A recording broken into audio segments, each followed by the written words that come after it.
Morning students.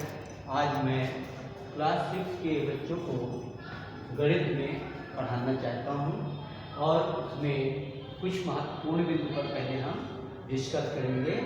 तो पहला point है एक धनात्मक और एक ऋणात्मक पूर्णांक का गुणनफल ऋणात्मक पूर्णांक होता है।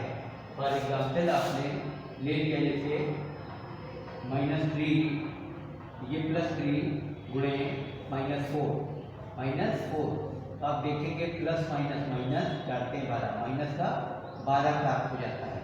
इसका अर्थ ये हुआ कि एक धनात्मक और एक ऋणात्मक पूर्णांक अगर हम लिखते हैं और उनको आपस में गुणा करते हैं तो गुणनफल जो होता है वो ऋणात्मक पूर्णांक ही प्राप्त होता है। दूसरा पॉइंट हम लोग समझेंगे। दूसरा पॉइंट है कि दो ऋणात्मक पूर्णांकों का गुणनफल धनात्मक पूर्णांक होता है। अगर हम कोई भी दो ऋणात्मक पूर्णांक ले लें जैसे -2 गुणे -3 तो हम देखेंगे माइनस माइनस गुणा होकर के बन जाता है प्लस का और प्लस का 6 प्राप्त होता है। प्लस का 6 प्राप्त होता है। तो इससे क्या निकलता है कि एक ये भी आपका ऋणात्मक पूर्णांक है और -3 भी ऋणात्मक पूर्णांक है। इन दोनों ऋणात्मक पूर्णांकों का गुणनफल कैसा प्राप्त होता है? धनात्मक पूर्णांक प्राप्त होता है। थर्ड पॉइंट हम लोग कैसे समझेंगे? किन्हीं दो पूर्णांकों का गुणनफल भी पूर्णांक होता है। यह गुणा का समवर्ग प्रगुण है। जैसे अगर हम लोग दो पूर्णांक ले लें, कोई भी दो पूर्णांक ले लें जैसे +2 और इधर गुणा करें से -3 से तो हमको मिलता है -6 प्राप्त होता है। जैसे -6 तो हम क्या कहेंगे कि अगर दो पूर्णांक हैं, एक +2 है और दूसरा -3 है, दो पूर्णांक हैं, अगर इन दोनों पूर्णांकों को गुणा करते हैं तो जो प्राप्त होता है वो भी पूर्णांक ही प्राप्त होता है और यह गुणा का समवर्ग प्रगुण कहलाता है। ये गुणा का क्या कहलाता है? समवर्ग प्रगुण कहलाता है। इस प्रकार से ये अब पॉइंट नंबर 4 डिस्कस करते हैं। पॉइंट नंबर 4 के बारे में डिस्कस करेंगे कि किन्हीं दो पूर्णांकों के गुणन संक्रिया क्रम विनिमय नियम का पालन करती है। कोई भी दो पूर्णांक ले लीजिए जैसे -4 गुणे -2 तो ये क्या आता है? -4 गुणे -2 बराबर हो जाता है -4 ये 8 प्लस का 8 प्राप्त होता है। अगर हम इसके क्रम को बदलिए -2 ले लें, -2 गुणे -4 क्रम बदल दिया गया, -2 पहले और 4 बाद में, तब भी देखते हैं माइनस प्लस और 2 4 जा 8। तो हम देखते हैं कि किन्हीं भी दो पूर्णांकों के गुणन संक्रिया क्रम विनिमय नियम का पालन करती है। दोनों से हमारा आंसर जो आता है वो सेम आता है। तो इसका मतलब होता है कि ये क्रम विनिमय नियम का पालन करती है। और इसी तरह से पांचवा पॉइंट है आपका। पांचवा पॉइंट क्या कहता है? तीन पूर्णांकों के गुणन संक्रिया सहचर्य नियम का पालन करती है। जैसे तीन पूर्णांक हैं जैसे 3 × 4 और बाहर है 5। तो इसको अगर हम सॉल्व करें तो क्या आ जाएगा? 4 × 12 गुणे 5 12 × 60। अगर हम इसी को 3 बाहर कर लें और 4 × 5 कर दें, 4 × 5 अंदर कर लें, फिर क्या आता है? 3 × 4 5 या 20 और ये 20 और 3 मल्टीप्लाई के 60। तो ये हम देखते हैं कि जो किन्हीं तीन पूर्णांक ले लें और उनके गुणन संक्रिया जो होती है तो सहचर्य नियम का पालन करती है। अर्थात ये क्या कौन सा नियम फॉलो हो रहा है? सहचर्य का नियम लगता है। आप देखते हैं यहाँ भी आंसर 60 आता है। 3 बाहर कर लें, 4 और 5 को अंदर कर लें, तब भी हमारा आंसर 60 ही आता है। अतः ये सहचर्य नियम का पालन करती है। और छठा पॉइंट हमारा है, छठा पॉइंट डिस्कस करेंगे। 6 पॉइंट है किसी पूर्णांक में शून्य से गुणा करने पर गुणनफल सदैव शून्य होता है। अगर हम कोई पूर्णांक ले लें और उसमें 0 से गुणा कर दें तो उसका गुणनफल सदैव जीरो शून्य ही आता है। मतलब 5 इंटू जीरो, 5 इंटू जीरो बराबर क्या आ जाएगा? जीरो। या जीरो पहले हो 5 बाद में हो, तब इनका गुणनफल क्या आता है? जीरो आता है। इसका अर्थ क्या निकला कि किसी पूर्णांक में अगर हम शून्य से गुणा करते हैं तो उसका गुणनफल सदैव क्या आता है? शून्य ही आता है। अब 7 पॉइंट को डिस्कस करिएगा। 7 पॉइंट क्या है? किसी पूर्णांक में 1 से गुणा करने पर गुणनफल वही पूर्णांक आता है। मान लीजिए फॉर एग्जाम्पल हमने कोई पूर्णांक 6 लिया है और 6 को अगर हम 1 से गुणा करेंगे तो फिर हमारा वही पूर्णांक जो दिया था तो 6 ही आता है। या -5 है, -5 को अगर हम 1 से गुणा करते हैं तो क्या आता है? -5 ही प्राप्त होता है। इसका अर्थ क्या है कि किसी पूर्णांक में 1 से गुणा करने पर गुणनफल वही पूर्णांक प्राप्त हो जाता है। इस प्रकार हम लोग देखते हैं कि आपने क्या किया, इन महत्वपूर्ण बिंदुओं पर आपने चर्चा की और इसको समझने का प्रयास किया। अब हम इन्हीं महत्वपूर्ण बिंदुओं की सहायता से एक्सरसाइज के कुछ क्वेश्चंस सॉल्व करते हैं और इसे ध्यान से समझना होगा कि कैसे सॉल्व होता है। तो सबसे पहले हम आपको क्वेश्चन नंबर, सबसे पहले आते हैं एक्सरसाइज 3D। एक्सरसाइज 3D में क्या करना है? क्वेश्चन नंबर है आपका 2 कि निम्नांकित का मान ज्ञात कीजिए। निम्नांकित का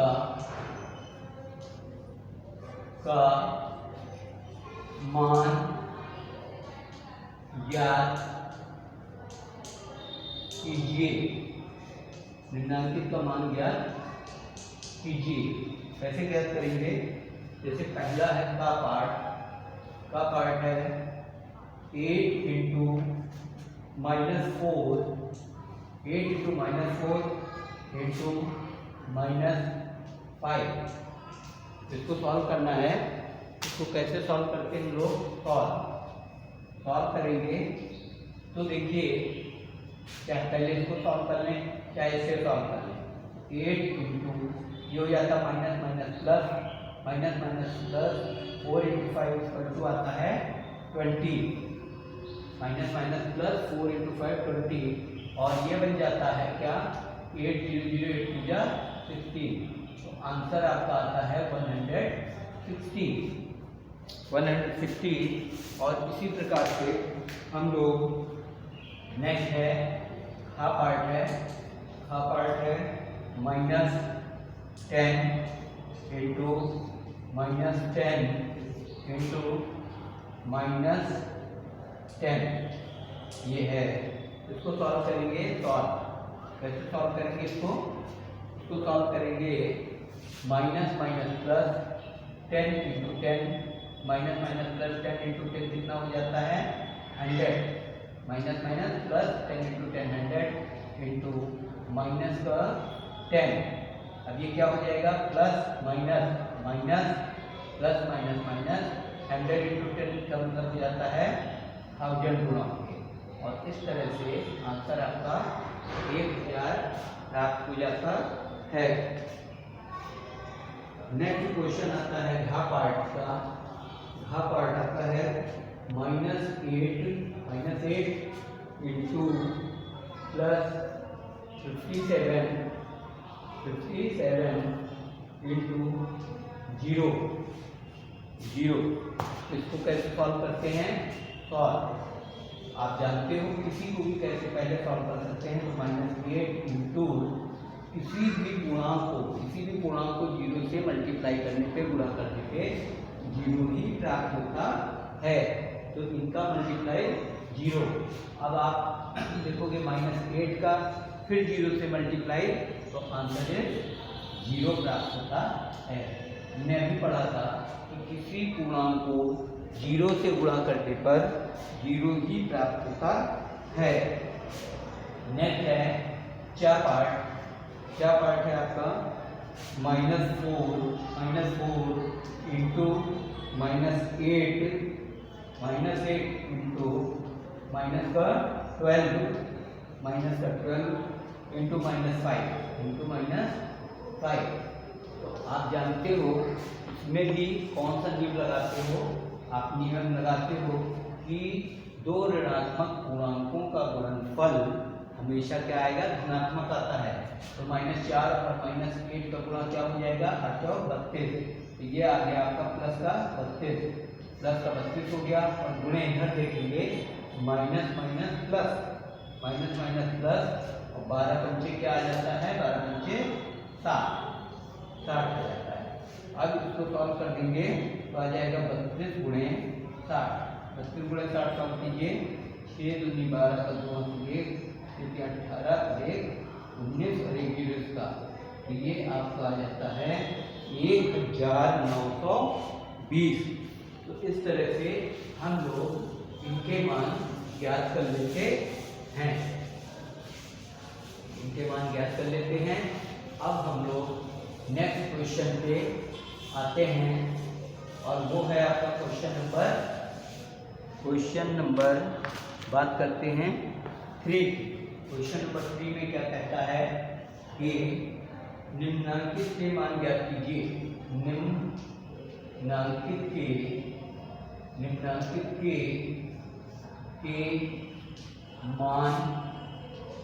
मान ज्ञात कीजिए। निम्नलिखित के मान ज्ञात कीजिए। क्या करेंगे, इनका मान ज्ञात करने के लिए सबसे पहला है, जैसे का पॉइंट है आपका, का पार्ट है कि -7 इंटू 0 हो गया 57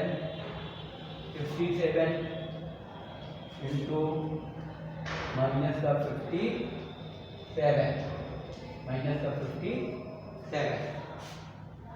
उसको आपको क्या करना होगा, सॉल्व करना है। सॉल्व कैसे करते हैं, सॉल्व ऐसे करते हैं कि आप अच्छे से जानते हो कि किसी भी पूर्णांक को 0 से गुणा करने पर 0 प्राप्त होता है। और ये आपका आ गया प्लस का 57 और ये हो गया माइनस का 57। इसके बाद फिर हम देखते हैं किसी भी पूर्णांक को 0 से गुणा करने पर 0 प्राप्त होता है। यहाँ से इसको ऐसे लिख सकते हैं। और नेक्स्ट में भी फिर किसी भी पूर्णांक को 0 से गुणा करने पर गुणनफल 0 ही प्राप्त होता है। तो इस तरह से ये आपका आंसर प्राप्त हो जाता है, ये आंसर आपका आ जाता है।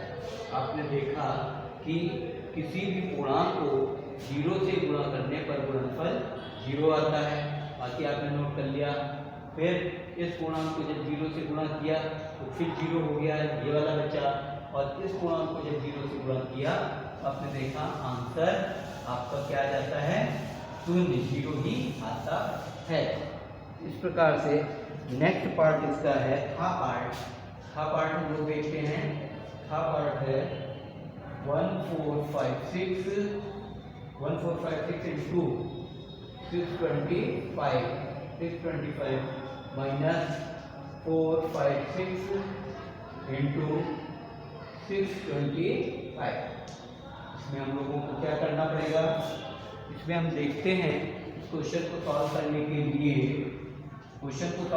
लिए हम लोग देखते हैं कि 625 और 625 दोनों में क्या मिलता है, कॉमन मिल जाता है। तो 625 जब कॉमन लेते हैं तो यहाँ का आपका क्या बचता है 1456 और बीच का ये माइनस 456 बचता है। और नेक्स्ट स्टेप में आता है 625 आपने कॉमन लिया था, तो ब्रैकेट के अंदर क्या बचने जा रहा है 1456 में से 456 लिया तो कितना बचा 1000 बचा, और फिर ये 625 का क्या होगा, 1000 से मल्टीप्लाई गुणा हो जाएगा, गुणा हो जाता है 625 का 1000 से जब गुणा हो जाता है तो इसके आगे कितने जीरो बढ़ा दिए जाते हैं, 1 2 3 3 जीरो, तो 625 के आगे 1 2 3 जीरो बढ़ जाते हैं और इस तरह से आपका सॉल्व हो जाता है क्वेश्चन। कैसे इसमें करना था, सबसे पहले हमने देखा कि दिए हुए क्वेश्चन में, दिए हुए सवाल में 625 कॉमन मिल रहा है, वैनिस्ट है, तो 625 कॉमन ले लिया, तो यहाँ तो क्या बचता है 1456 माइनस 456, 1456 में से 456 माइनस करेंगे तो क्या बचा 1000, और जब 1000 का 625 से गुणा करते हैं तो आगे 3 जीरो इसमें बढ़ जाता है। इस तरह से हम लोगों ने इसे भी सॉल्व किया। इसी पैटर्न से हम लोग देखते हैं कि नेक्स्ट क्वेश्चन आपका क्या होता है। नेक्स्ट क्वेश्चन आता है गा पार्ट, और गा पार्ट है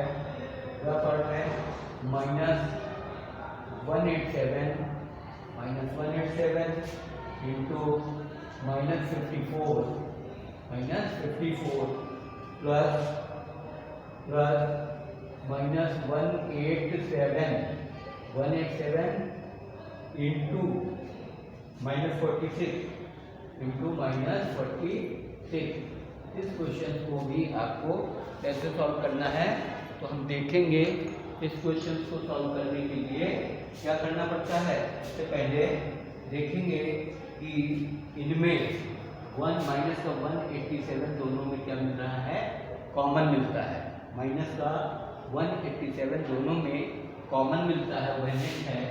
आपने क्या किया, -187 जो कॉमन ले लिया, ब्रैकेट के अंदर बचता है माइनस का 54, और फिर प्लस बीच में प्लस हो गया, और ये बचता है माइनस का 46, ब्रैकेट क्लोज।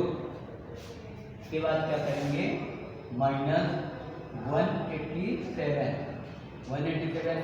ब्रैकेट ओपन कीजिए, -54 प्लस माइनस -46 ये आता है।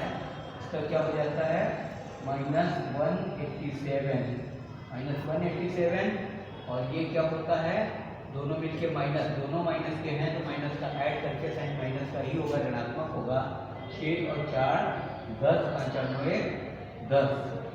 और अभी आपने ये देखिए कि बीच गुणा हो गया, तो आपने देखा था कि जब दो ऋणात्मक होते थे, दो ऋणात्मक पूर्णांकों का गुणनफल हमेशा क्या आता है, धनात्मक प्राप्त होता है। तो माइनस माइनस प्लस, माइनस और माइनस का गुणा होकर के क्या बन जाएगा, प्लस, और ये आ जाएगा 187 इंटू 100, और इसका मल्टीप्लाई क्या हो जाता है, 187 के आगे कितने जीरो बढ़ जाएंगे, 2 जीरो, और सिंपली ये आपका आंसर हो जाता है। इसमें हमने क्या किया है, इसमें आपने देखा कि माइनस का 187 दोनों में कॉमन मिलता है, तो इस प्रकार से -54 बचा प्लस माइनस का 46।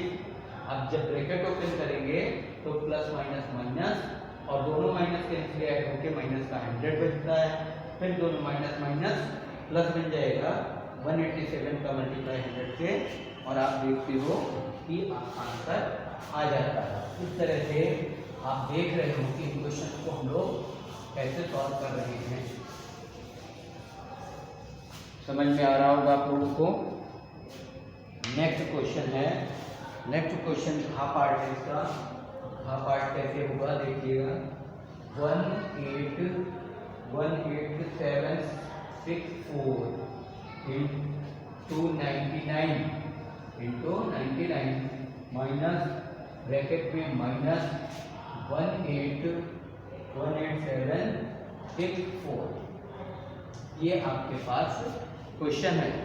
इस क्वेश्चन को सॉल्व करने के लिए आप देख रहे हो कैसे करना है, तो आप देखोगे सबसे पहले इसे सॉल्व करते हैं, तो ये होता है 18764 इंटू 99, और यहाँ पर जब माइनस माइनस का मल्टीप्लाई होता है, माइनस माइनस का मल्टीप्लाई ये बन जाता है प्लस, धनात्मक हो जाता है, प्लस हो जाता है, और 18764। अब आप क्या देखते हो, आप देखते हो कि 18764 दोनों में क्या मिल रहा है, ओवरलैप है, मीन्स कॉमन है। कॉमन ले लेंगे, 18764 कॉमन ले लेंगे, तो यहाँ पर क्या बचेगा 99, यहाँ का बचता है आपका 99, और प्लस यहाँ से ये बाहर आ गया तो इसकी जगह 1 बचेगा, और इसको सिंपली क्या करेंगे 18764, और ये आपका क्या हो जाता है 99 और 1 मिलके 100, 99 और 1 मिलके बनता है 100।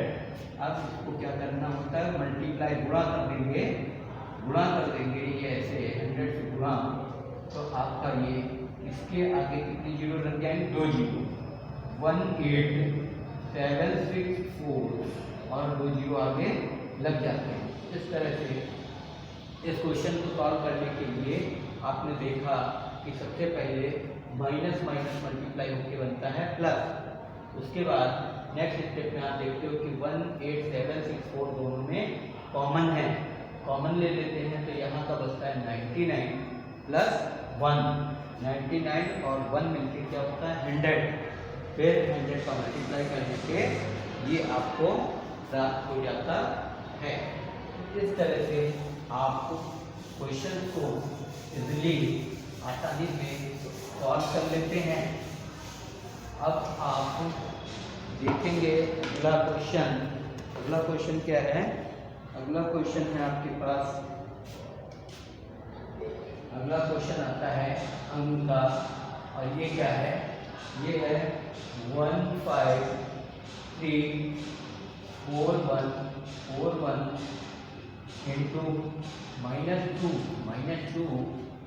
Plus bracket minus 15341 into 98। ये क्वेश्चन आपके सामने है। इस क्वेश्चन को सॉल्व करने के लिए आप देखते हो, ऐसे सॉल्व करेंगे। इस क्वेश्चन को सॉल्व करने के लिए आप सबसे पहले देखोगे कि ब्रैकेट ओपन करने में चाहें तो ब्रैकेट ओपन कर सकते हैं, और क्या हो जाएगा, यहाँ पर हो जाता है 15341 इंटू -2, और ये प्लस माइनस 15341 इंटू 98। अब आप देख रहे हैं दोनों में 15341 कॉमन मिलता है, दोनों में अगर आप कॉमन लेते हो 15341 कॉमन लेते हो, तो यहाँ का बचेगा माइनस का 2, और यहाँ का बचेगा माइनस का 98। कॉमन लेने से आप देखोगे कि यहाँ -2 और ये माइनस है, और बचा क्या है यहाँ पर 98।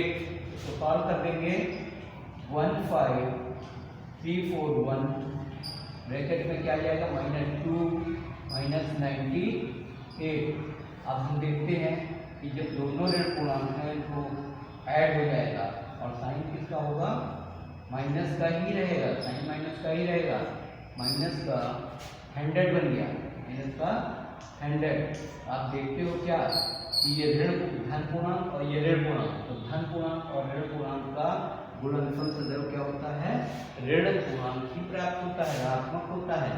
माइनस साइन आगे आ जाएगा, plus minus minus, plus minus minus, ये इंटू 100, और 100 से मल्टीप्लाई करते हैं, क्या हो जाएगा, इसके आगे 2 जीरो और आपके 2 जीरो और बढ़ जाते हैं, 2 जीरो आप बढ़ा देंगे, ऐसे आपका ये आंसर प्राप्त हो जाता है।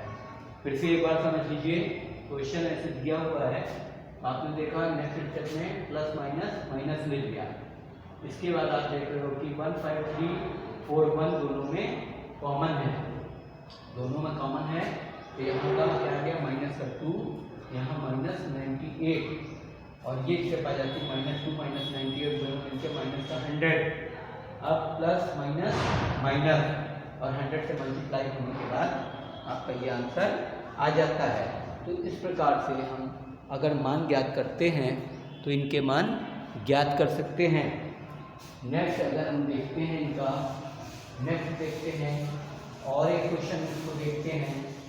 तो इसका क्वेश्चन नेक्स्ट होता है क्या, नेक्स्ट क्वेश्चन इसका होता है,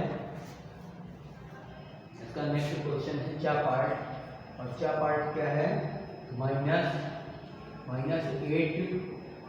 एट इंटू बिग ब्रैकेट है, कर्ली ब्रैकेट है, और 10 माइनस 5 माइनस 43 प्लस 98, इसका मान आपको ज्ञात करना है। इसका मान ज्ञात करना है। इसका मान कैसे ज्ञात करेंगे, सॉल्व करते हैं। सॉल्व, यह आता है माइनस का 8 और यहाँ पर ब्रैकेट पहले सॉल्व करते हैं, प्लस वाले एक में ऐड कर लेंगे, ये आ जाएगा 108, 10 प्लस 98, तो ये हो जाएगा 108, और ये माइनस एक में ऐड करेंगे तो माइनस का हो जाएगा 48 हो जाता है, 48। और इस तरह से आपने क्या किया, प्लस वालों को एक साथ ऐड कर दिया और माइनस को एक साथ ऐड कर दिया। इसके बाद नेक्स्ट स्टेप आता है क्या, -8 इंटू और इसको जब सॉल्व करेंगे तो क्या हो जाएगा, 108 में से 48 माइनस कर लीजिए आप, 108 में से क्या करना होता है, 48 माइनस करेंगे 0 और ये हो जाएगा 60। यहाँ क्या बचने जा रहा है, 60। अब आप देखोगे माइनस का 8 इंटू 60, 60, तो प्लस माइनस, अगर माइनस और प्लस का मल्टीप्लाई करते हैं तो माइनस 8 0 48। तो इस तरह से आपने देखा कि 480 आपका आंसर आ जाता है, 480 आपका आंसर आ जाता है। तो एक बार आप इसको फिर से समझ लीजिए कि मान ज्ञात करना है, तो इसमें क्या करते हैं, -8 इंटू 10 माइनस 5 माइनस 43 प्लस 98, क्या करेंगे, प्लस का 10 और प्लस का 98 दोनों को सम कर लेंगे तो आ जाता है 108, और -5 माइनस का 43, -5 और माइनस का 43 उसको ऐड करते हैं तो आता है माइनस का 48। अब क्या हो गया, ये प्लस का है और ये माइनस का है, तो 108 में से 48 माइनस होगा तो क्या बचा, 60। अब हम देखते हैं ये माइनस प्लस, तो माइनस 8 इंटू 60, और 8 इंटू 60 का मान आ जाता है 480 आ जाता है। तो इस प्रकार से आप ये देखते हो कि ये आपके मान प्राप्त हो जाते हैं। अब अगर हम बात करते हैं नेक्स्ट क्वेश्चन की, नेक्स्ट क्वेश्चन में उस पूर्णांक को ज्ञात कीजिए जिसका -1 से गुणनफल है। पांचवा क्वेश्चन है, उस पूर्णांक को ज्ञात कीजिए जिसका -1 से गुणनफल है। क्या दिया है, क्या दिया, माइनस का 37 सॉल्व करेंगे तो -1 से गुणा करने पर -37 को -1 से गुणा करने पर आप देखोगे कैसे गुणा होगा, -37 इंटू -1, और आपने देखा है, पढ़ा था महत्वपूर्ण में कि दो ऋणात्मक पूर्णांकों का गुणनफल धनात्मक होता है। तो माइनस प्लस 37 इंटू 1, और ये आंसर आ जाएगा आपका 37 आंसर आ जाएगा। तो 1 से गुणा करने पर आपका आंसर इस तरह से प्राप्त हो जाता है। नेक्स्ट क्वेश्चन अगर हम लोग सॉल्व करें, तो नेक्स्ट क्वेश्चन है क्वेश्चन नंबर 6 का पार्ट है। विकल्प में सही आंसर बताना है। जैसे दिया है 3 + 2 3 + 2 × 7, ये क्या हो जाता है हमारा 3 + 2 × 7, तो ये होता है 3 का 7 से भी मल्टीप्लाई होगा, 3 का 7 से भी मल्टीप्लाई होगा, प्लस 2 का 7 से मल्टीप्लाई होता है। तो आपका ये आंसर 3 का 7 से 2 का 7 से, यानी कि आंसर आपका क्या होगा, आंसर हो जाता है थर्ड पार्ट, इसका आंसर होता है थर्ड पार्ट। ऐसे जैसे खा का है तो खा को आपका दिया है 3 - 2 × 6 का मान, 6 का मान, तो ये क्या होगा, सॉल्व करते हैं तो ये क्या आ जाएगा 3 × 6 - 2 × 6, 3 × 6 - 2 × 6, यानी कि आंसर जो इसका होता है वो कैसा होगा, फर्स्ट पार्ट इसका आंसर होता है, फर्स्ट पार्ट आंसर होता है। अगर हमको इसी का गा पार्ट करना है, गा पार्ट, तो गा पार्ट क्या है, गा पार्ट है -8 गुणे -5 का मान, ये है -8 गुणे -5 का मान। इसको कैसे सॉल्व करेंगे, सॉल्व तो आप जानते हो कि -8 × -5 आपने पढ़ा है क्या कि ये दो ऋणात्मक पूर्णांकों का गुणनफल है, गुणा है, तो दो ऋणात्मक पूर्णांकों का गुणनफल सदैव धनात्मक होता है। तो यहाँ पर ये प्लस हो जाएगा, -प्लस 8 × 5 बराबर 8 × 40, तो ये आपका आंसर आ जाता है 40, आंसर क्या आ जाता है 40 आ जाता है। इस तरह से आप इन क्वेश्चंस को सॉल्व कर लेते हैं। इस तरह से आपने देखा कि एक्सरसाइज 3D के क्वेश्चंस को हम लोगों ने अच्छे से पढ़ा, समझा, और आशा करते हैं कि आप लोगों को अच्छे से समझ में आया होगा और अच्छे से एंजॉय किया होगा। धन्यवाद।